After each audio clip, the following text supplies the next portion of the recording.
I'm not going to preach on the gospel today. Instead, I just want to briefly address something that has come up. I was ordained in July 2018 to preach the gospel, and I've always tried to be faithful in doing that. Now, very often that can mean preaching on difficult topics, and the easy thing to do is to avoid these subjects and to stay middle of the road in my preaching and try not to cause offence to anyone. But then I wouldn't be faithful to the call from God to teach the faith of the Catholic Church and to preach the truth in season and out of season. I accept that's not always going to be the popular path, and it will cause offence to some. And some of you may not like me, but what you'll always get is the faithful teaching of the Church. And when I preach on these difficult subjects, whether you believe it or not, it's always out of love and out of concern for the salvation of souls.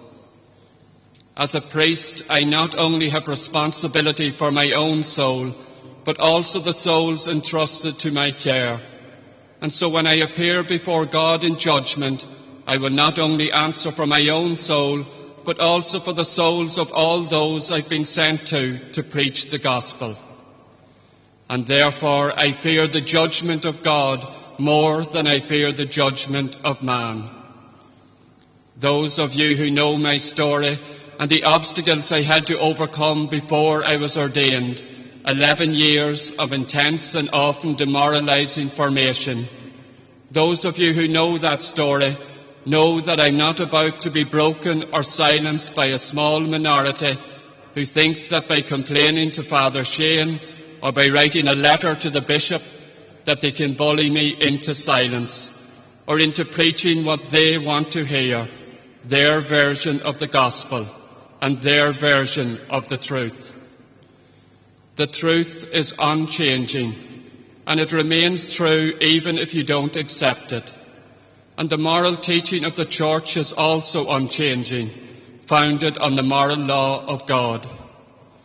We cannot change the truth to accommodate our own perception of right and wrong, or to justify our own failings and prejudices.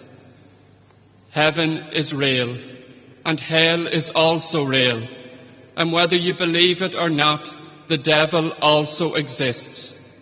And we are engaged in a spiritual battle for souls with forces we cannot defeat with worldly weapons. This is the clear and unchanging teaching of the Church. And I will not risk the salvation of my soul or of your soul by watering down the faith or by avoiding difficult and sometimes divisive subjects out of fear of reprisal or of causing offence to some. I must remain faithful to the call of Christ, regardless of the cost to me or to my life. My years in formation and the painful path I had to take were a preparation for the battle I would face in the priesthood. I didn't answer the call to become a priest for an easy life. I became a priest to suffer for Christ and for his Church. And so I expect to come under attack when I defend the faith or preach the truth. But when letters become nasty and personal, I have a right to defend my good name.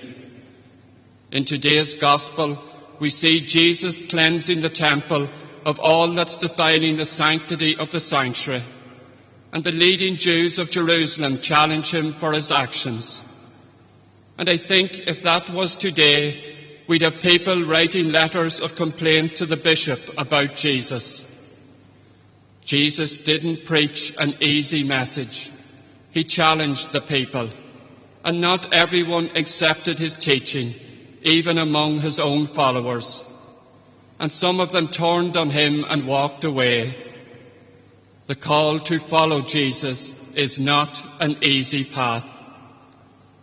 Those of you who know me personally know that I will always go out of my way to bring the comfort of the sacraments to the sick and to console the families of those who have lost a loved one.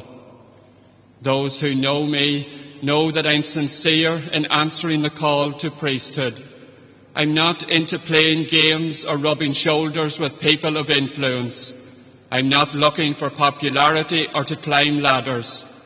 I'm simply committed to living out my priesthood as faithfully as I can and to answering the call of Christ to follow him, even to the cross.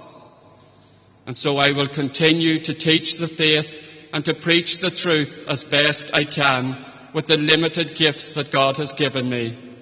Because when I appear before God in judgment, he will demand an account of my life as a priest and the souls he has entrusted to my care. And so I ask for your prayers that I will have the courage to remain faithful to that call. Let us now profess our faith by reciting together the Apostles' Creed.